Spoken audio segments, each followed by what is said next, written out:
Wanita berinisial SA berusia 30 tahun yang tewas tertelungkup di atas anak tangga loteng rumahnya dengan kondisi leher terikat kabel charger laptop di rumah kontrakan Jalan Taman Darmo Indah Selatan Gang GG RW 05 Karangpoh Tandes Surabaya pada Selasa 30 Juli 2024 diduga kuat merupakan korban penganiayaan. Informasi yang dihimpun tribunjatim.com. Wanita yang dikenal sebagai pekerja buruh pabrik itu diduga tewas akibat dianiaya oleh adik kandungnya, yakni wanita berinisial PR yang berusia 26 tahun. Kasus dugaan penganiayaan hingga berujung tewasnya korban sedang diselidiki oleh anggota unit Reskrim Polsek Tandes Polrestabes Surabaya. Selengkapnya terkait peristiwa ini, kita telah terhubung bersama rekan Luhur Pambudi, wartawan Tribun Jatim. Rekan Luhur Pambudi, silakan laporan selengkapnya dari Anda. Oke, baik Justina. Jadi wanita berinisial SA 30 tahun yang tewas tertelungkup di atas anak tangga loteng dengan kondisi leher terikat kabel charger laptop di rumah kontrakan Jalan Taman Darmo Indah Selatan, Karangpoh, Kecamatan Tandes Surabaya, Selasa kemarin diduga kuat merupakan korban penganiayaan. Informasi yang dihimpun oleh tribunjatim.com, wanita yang dikenal sebagai pekerja pabrik itu diduga tewas akibat dianiaya oleh adik kandungnya sendiri, yakni wanita berinisial PR 26 tahun. Kasus dugaan penganiayaan hingga berujung tewasnya korban sedang diselidiki oleh anggota unit Reskrim Polsek Tandes Polrestabes Surabaya, dan kabarnya terduga pelaku berinisial PR sudah diamankan petugas kepolisian dan menjalani pemeriksaan termasuk dengan beberapa tahapan reka adegan awal di lokasi kejadian pada Rabu 31 Juli siang kemarin.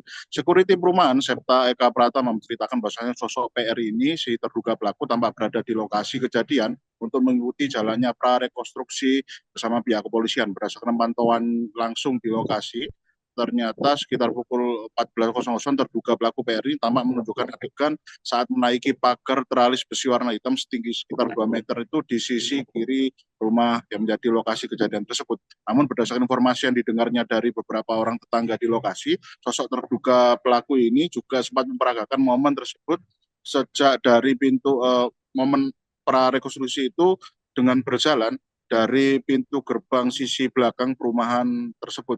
Menurut Septa, korban dan pelaku ini sebenarnya merupakan 3 bersaudara.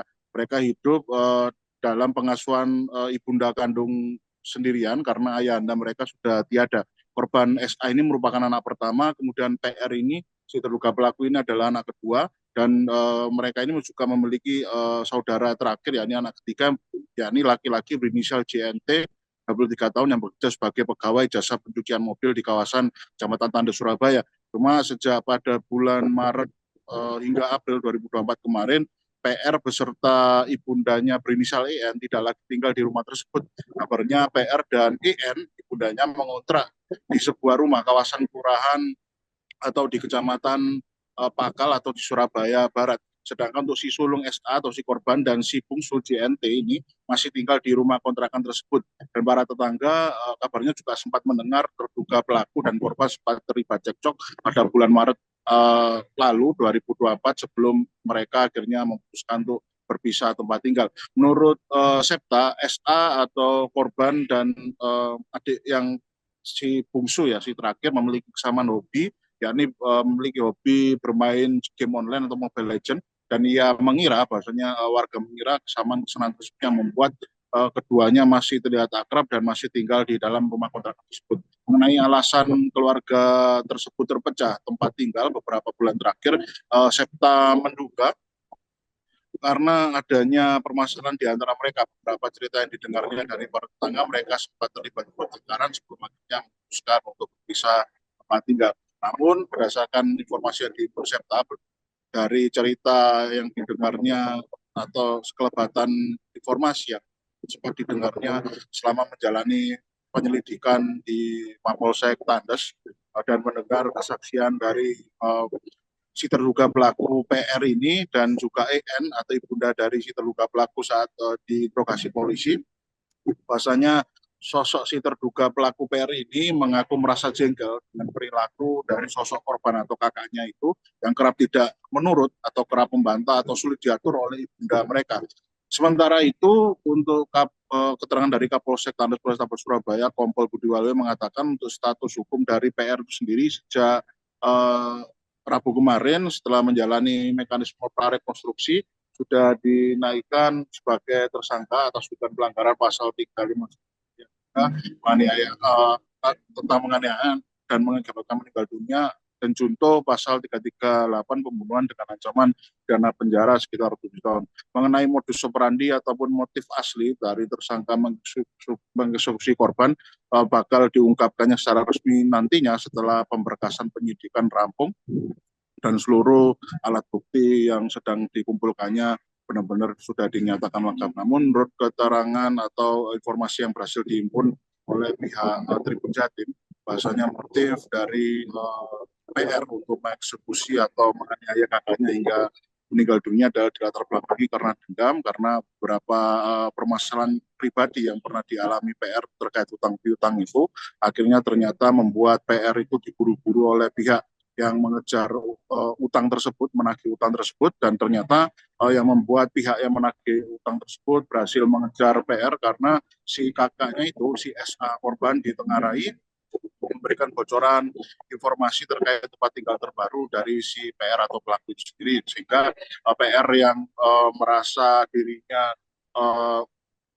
di atau di ini ya, ibaratnya diburu oleh para pemburu atau penagih dari utang tersebut, menganggap kalau kakaknya adalah sebagai penyebabnya, maka si PR itu sendiri memutuskan untuk mencoba untuk melabrak dari sang kakak untuk mendatangi rumah kontrakan tersebut, dan di dalam situ terjadilah pertengkaran yang membuat akhirnya tersangka PR menganiaya korban hingga korban meninggal dunia. Dan dalam mekanisme upaya untuk penghilangan jejak, berdasarkan informasi yang berhasil kami himpun, ternyata tersangka PR ini sempat berusaha untuk menutupi atau mengaburkan kondisi kronologi kematian dari sang kakak itu sendiri. Dan setelah kakaknya itu berhasil dilumpuhkan dengan cara dibekap atau dipiting ya, kemudian dibekap hidungnya, tersangka berusaha untuk merekayasa jenis kematian dari korban atau kakaknya ini seolah-olah menjadi korban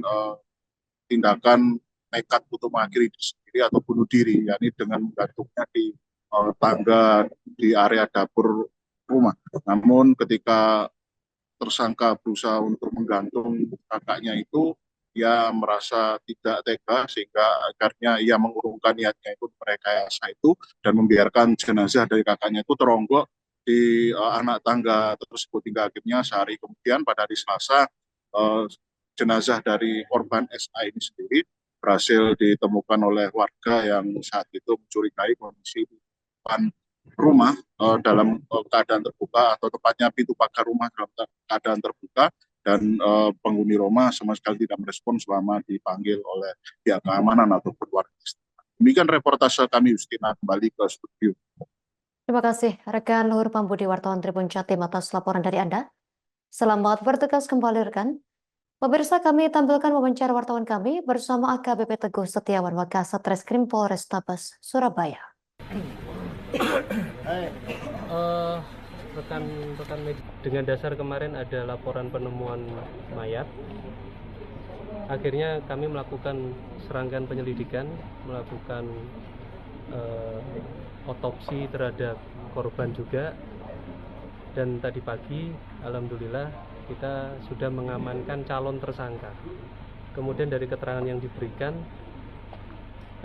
hari ini kita melaksanakan prarekonstruksi, yang kemudian setelah ini kita akan melaksanakan gelar perkara. Calon tersangka itu masih Download Tribun X sekarang, menghadirkan lokal menjadi Indonesia.